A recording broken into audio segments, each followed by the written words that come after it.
Hello everybody, welcome to a commentary. We're going to watch my misogynistic Disney characters video, and I brought along friends. Hello, I'm Charlie, her husband, and I'm in this video too. Hi, I'm Zach, their roommate, and I'm actually in a video. In this video. Oh, that's weird. Shock of shocks. So, shall we begin? I think we shall. Alright. I was much thinner then. Hello, old apartment. Old apartment where I wasn't quite sure where I was going to do my set. You do have a pretty good setup there. Like, we had just seen Pacific Rim, like, a couple years before that, so... Yeah. Yeah, I think the main thing is, like, the wall is mostly kind of blank, so I can see why there's a little bit of a what is going on here sort of thing. Yeah. Yeah. I think this is also your first official Philosofan episode in the new apartment. It was not the first one since getting married, because I'd filmed the Sherlock Holmes one previously, just released it there. Hi. Oh, old intro. Old intro time. This was back when everyone had long intros to copywritten music that I'm going to keep talking over. Absolutely. We're going to keep talking over this, right, guys? People? And highlight reels over the intro. Yep. Instead of... This was definitely a certain phase of the internet, that's for sure. Yeah. Okay, so... This was your idea. I gave her the idea to kind of make this sort of like Kill Bill in a way, that as seen in the title card and all that. And yes, I have the music from the erectile dysfunction ads under here, because I did some of the editing on this video. But it works because, you know, we're talking about emasculated men and like, oh, we're just pining after the poor man. The poor man children of what about Disney. Timmins? And I love the idea of the videos coming out of the fedora. That's how I actually hit on people in real life too. It's just greetings, ladies. I'm not 100. No, I know exactly. That scarf was stolen from. I shouldn't say stolen. It was borrowed from my grandmother because she lived around the corner from me when I lived in this house. It works. Yeah, it was very. I was always bothered by the fact that the purple did not go very well with the green, but at the same time, it's an internet video. It wasn't super. That's green. It looks gray. Yeah, it's an olive green suit. Well, we didn't know jack about color correction, so there you go. You're also like to be fair, I didn't know jack about like that I should have facial hair to define my weird round chin. You look so young and kind of peaky, and it works. It works for the character. It's weird because I felt weird because I couldn't figure out how I wanted to play this, and so my mother showed me the Johnny Depp Sleepy Hollow, Sweeney Todd, the Johnny Depp Sleepy Hollow movie, and she was like, the way he described it is playing it like you're always on the verge of like throwing up, and I was like, it's not exactly right, but I can find somewhere in the midst of that. And so I tried to find somebody who's just like, who's very like using only the front half of his brain. Yeah. And the way you wanted to introduce each one of these characters is kind of through like a dating video. Sort of, yeah, like a dating or now reactionary YouTube video, pleading your case and just digging oneself deeper each time. It is scary how I found shots that mirror each other in like 3 separate films, 2 of them with Rick Moranis. That was my point. Oh, R.I.P. old shipping goggles. Yep. And you know, this video, like, which was also co-written and like sort of also, you got help from Dan Olsen from folding ideas. I would run concepts by him, and he helped me with the psychology of the asshole. I think at the time he was also kind of dealing with the 8chan thing too. Yeah, that was very soon after that. So he had references. He had very, very direct experience. And when you were even discussing this video to me, like, I had no... I hadn't even, like... I love that. The Hat, who was played by David Carradine, by the way. That was your joke. That was my joke. Like, I had never seen this short from that perspective, and, like, afterward, it's like, I can't watch this anymore because Ichabod's a dick. Like, of course I want him to die now. It was really the first time I had watched Adventures of Ichabod and Mr. Toad all the way through.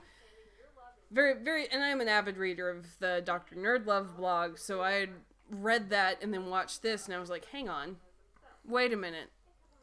This doesn't feel like a innocent protagonist. This feels like those dudes that annoyed me all through high school. It's pretty much. It's just a weird walk. It is. It's effective. Waddle. Very bouncy. Yes. He almost does walk like a bird. Like, they did give him bird proportions in this. Well, down to, like, the short. Big beak face. Yo, absolutely. Mm-hmm. He's very stork-like. That, I think, was in the book. Also, like, in comments in the original video, the most, like, oh, I hadn't thought of it that way, was about Ichabod Crane, and they're like, you know what? You're right! It's like, yes, I am! Because the last two examples, which are Gaston and Hans, they are outright villains. They are in the text. Yeah. Hello, me and me. Yeah, that was a joke.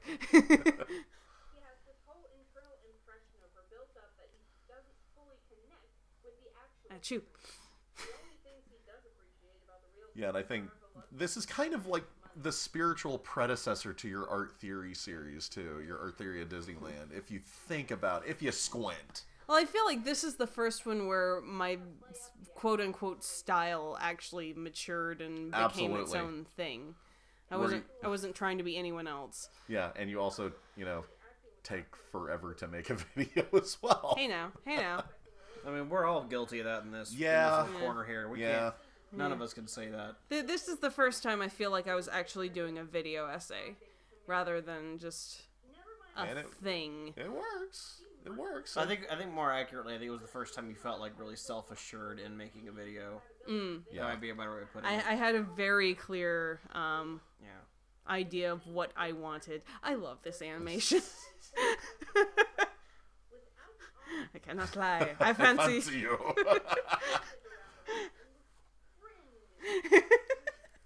And I think that was an effect you helped out with too, like the friend zone.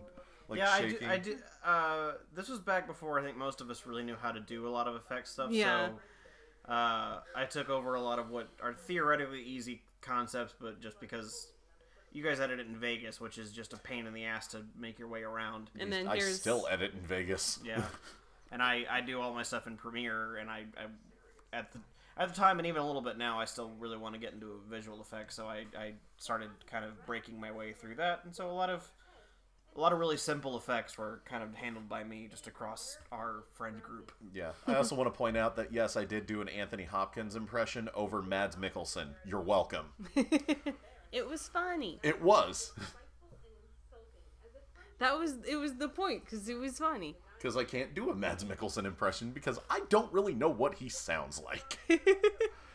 Except, well, no, I've seen Doctor Strange a bunch now, but Doctor Strange wasn't around when this came out. Nor was Rogue One or anything else that he was really prominent in. Yeah. Except for Hannibal. Yeah. It's still a really good short, though. Like, it is. It still holds up as, like, the closest Disney has ever gotten to legitimate horror. Well, I mean, there's... Night on Bald Mountain exists. Pinocchio at Pleasure Island, that's legitimate horror. It was... Well, look who's next. Yay! Also, that hat was just, like, dangling on a string. Did you do something to your eyebrows? Yes! Yep. I made him do makeup on his eyebrows. So that I would have, like, the permanent smolder eyebrow. And I did kind of want to, like, play up the whole jock frat boy aspect of Gaston. You guys did some great character acting for this. Like, I picked people I knew could give a monologue like this, and it would be perfect.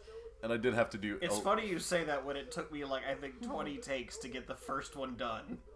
I think this was done in 3, and I still had to cut there. Yeah. But yeah, like, there was a little bit of improv here, especially, like, let's just weed out the uglier chick. Yeah, because that was a problem I had, too, where just, like, there's a part where you start saying the line, and you're like, I feel bad. I know it's not me. Yeah. But just saying it feels gross. And just sit on it. Sit on that. Silly Haley, you don't wear hats on your butt. Everyone knows that. Now, I don't know if it would necessarily be early or too early in the video to discuss this, but which of the 3 do you think is more sinister? Like, all these years later after making the video. Because Gaston is blatant. Gaston is blatant, but his is the sinister because society does not correct him in any way. Like, he is not a necessarily intelligent monster, and he doesn't really have to be. It's his fear is that society just likes him anyway, no matter what he does. Yeah. Ichabods are more annoying than they are sinister, but, like, I based Hans off actual emotional abusers and gaslighters. Yeah. So, on their own, I think the Hanses are the big ones to watch out for. Well, I think there's a different question there. I think Hans is obviously, like, the most evil of them, because he will just, like, directly say, like, I've been doing this because I care about me and not you. Yeah. I think Ichabod might be the more sinister one, just because, like, if we define sinister as, like, a snake in the grass sort of thing. Yeah. Like, he doesn't make his intentions known, even That's though fair. he wears them on his sleeve. He just doesn't outright say it. Well, it's not even that it seems like he doesn't. It's not that even that. It seems like even he is unaware of just how, like, shitty he is. Yeah. Yeah, that could also be a... Ichabod's an incel, pass it on. Yeah. That's mean, I'm sorry. I hate chess. And I hate you. And I hate this leg. And I hate my shirt. Gaston's full of so much hate. If anything, I should have, like, extended the clip where he's kind of given, like, the side eye in the shadows. That as an editor, I should have done more with that clip. Yeah. This was also inspired by me watching Beauty and the Beast as an adult for the first time in a long time, and I'm like, wow, I am much more uncomfortable with Gaston than I used to be. That is legitimately frightening, because I've legitimately met people near to that. And then Disney had to go and give him PTSD. Thanks, I hate it. Thank you, Lindsay. I still haven't seen that movie, and from what I understand, though, it's, like, barely a thing.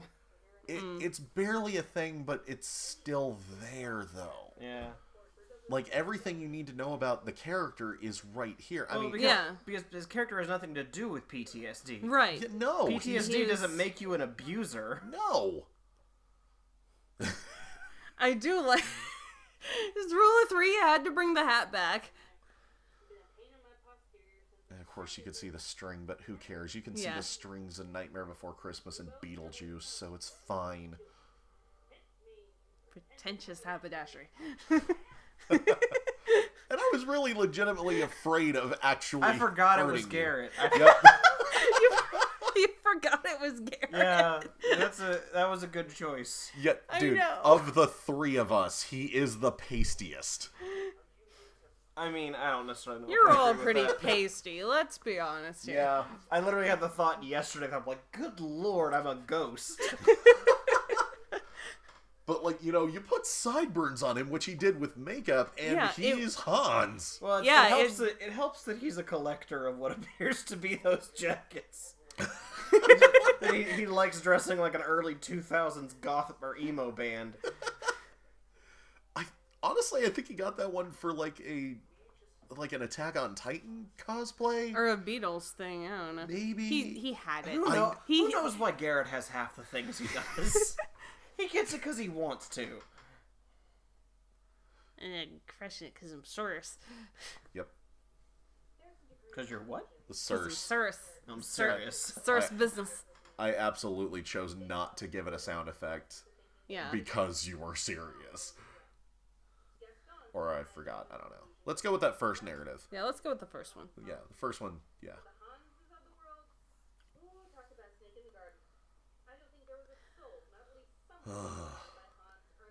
Yeah, like I don't want to say like I love this bit coming. I did actually see James Marsden at work the other day. He's a nice guy. He is. But there was like a time in the aughties where every movie with James Marsden, he was the like second banana rebound guy, and he didn't end up getting the girl at the end. Almost got the girl. Or in the case of, like, Enchanted got a different girl. Yeah. Yeah, no, he got the queen. He upgraded. What was that? I was going to say, like, I really wish Giselle would have been, like, inducted into the Disney princessdom. Yeah. But, yeah. Giselle got cheated. God, this is such a good song. Why is it a good song?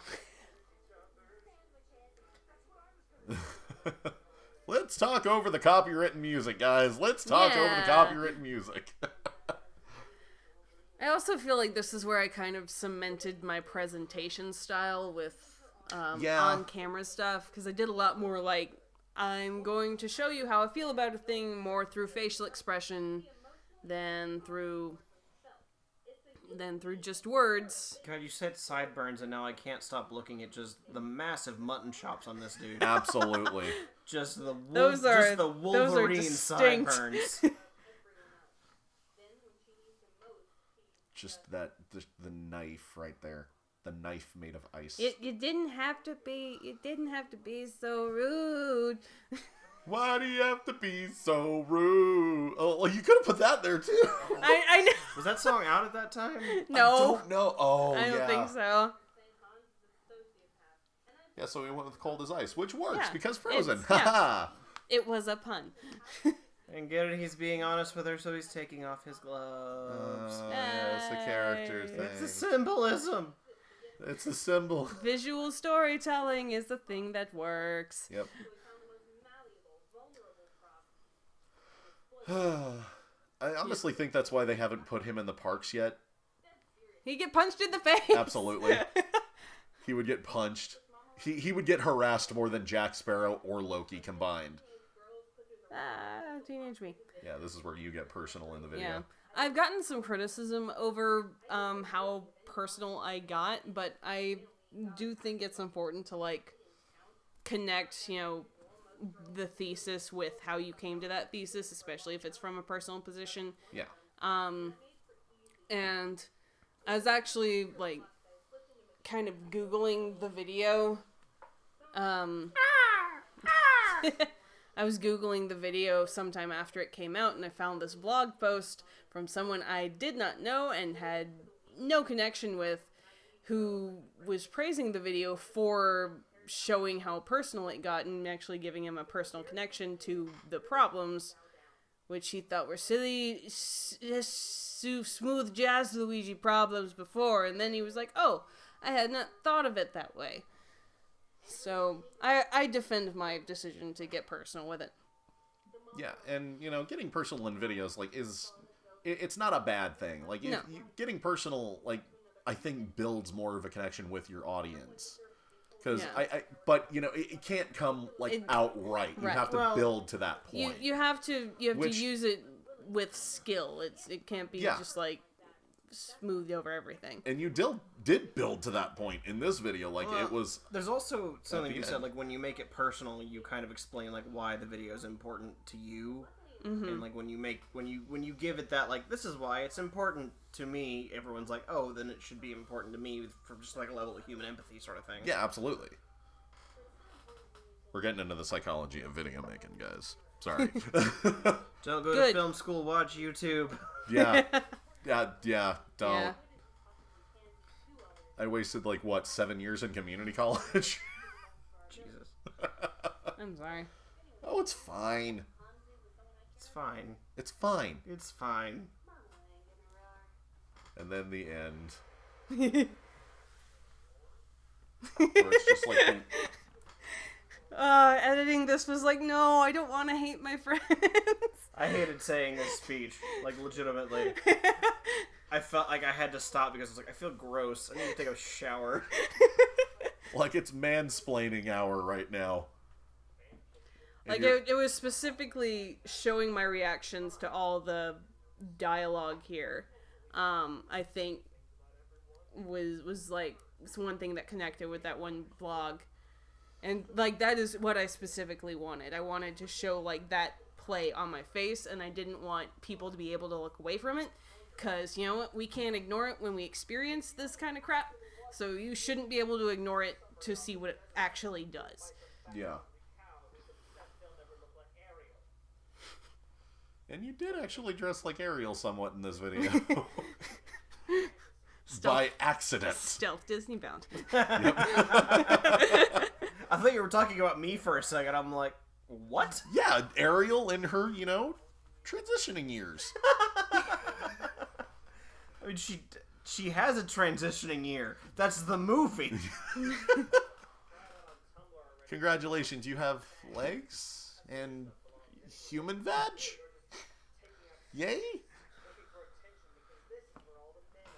Yeah, it's... And then me. And then, you had, really serious, actual harassment I've gotten, and then we have this.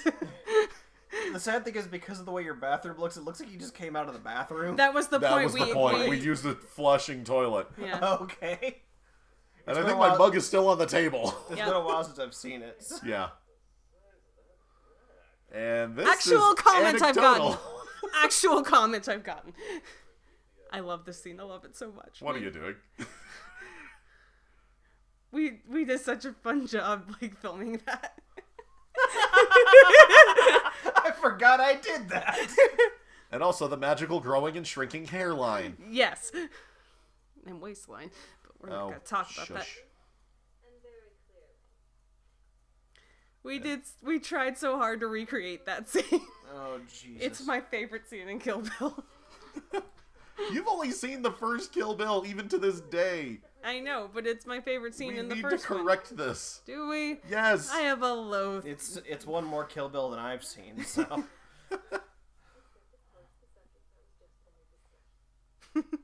We work so hard to do this. Yep. And I don't hair. swear. And that was that was just you kneeling and. Yep. Too bad we couldn't actually do the pull.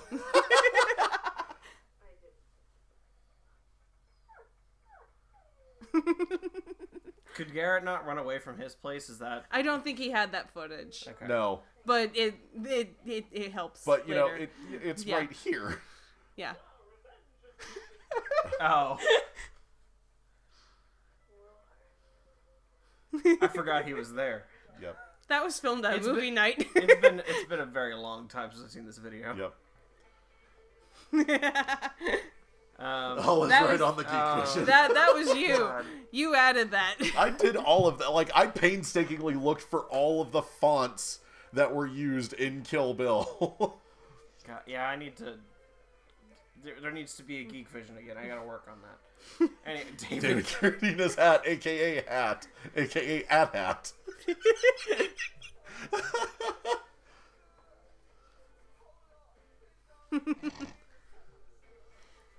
Mama Lion had been kind of a fan name before, on the forum. Yeah. Where I put my videos. Misspelled assistance. I did. Shush.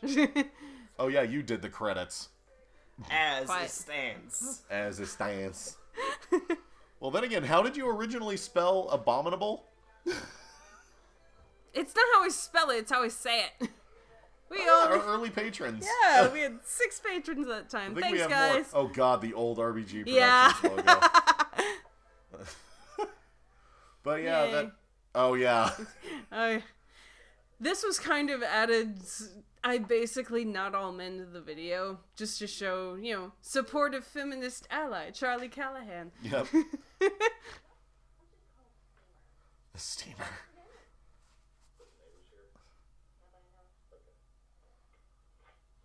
And then I actually got out the actual Kill Bill sword that I have.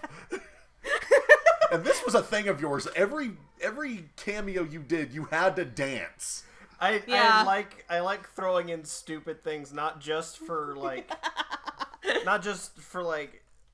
when I'm dressed that way. Sometimes it's not always dancing. Sometimes I'll add just in throwaway lines or just something goofy. But in that in particular, because I was very ooh, I'm fancy. It felt very appropriate. It felt very appropriate. So that was the video, guys. It was. How does it hold up, guys? It still holds up. It's pretty good. This one and your Labyrinth one, which I still remain true to what I said, is your greatest video and my favorite video from 2017. Thank you, dear. Because, yeah. You need to do more work. I'm doing work. What do you think this is? Oh, yeah. Cheating. It's not cheating. It's still making sure I'm eligible for the grant so I can do more work. Oh, look at that painful honesty. The VidCon grant, Yeah, what's the link? We'll put it in the description. Oh, yeah. Or she'll put it in the description. This isn't my channel. What am I talking about? I can't keep track of these channels anymore. Poor dear. I know. Anyway, thank you guys for joining me on problem. This traipse through memory lane. No, I'm happy to be here. Yay! Hooray! I will plug all the shiz in the places. So now, final question. You are represented. Final question. Yes. Follow-up video? There's not enough material. There's a follow-up series called Art Theory in Disneyland, okay? We're talking about misogynistic Disney characters. We haven't really had enough new material to come Someone suggested Frollo, but that's way too on the nose. That is that's just explaining the plot of the movie at that point. Yeah. That is a pot of gumbo of issues right there. Ooh, actually, if only because I did just see the film theory on this. King Candy? I would not call him misogynist so much as maybe he does usurp a princess. Yeah, but that's not the only. Yeah, but it would have been he would have usurped a prince if it was a prince in that scene. It wasn't like he just did it because she was a girl. That's more of a capitalism thing. That's a whole other kettle of fish. And that's Marxist Disney characters. That's Natalie's purvey, not mine. So, in the name of like, share, and subscribe, be free, my children, and we shall see you guys later. Bye-bye. Goodbye. Nice to talk to you guys. Goodbye. Goodbye. Goodbye now. Goodbye. Goodbye. Goodbye. Is everybody gone? Yes. Is everybody gone?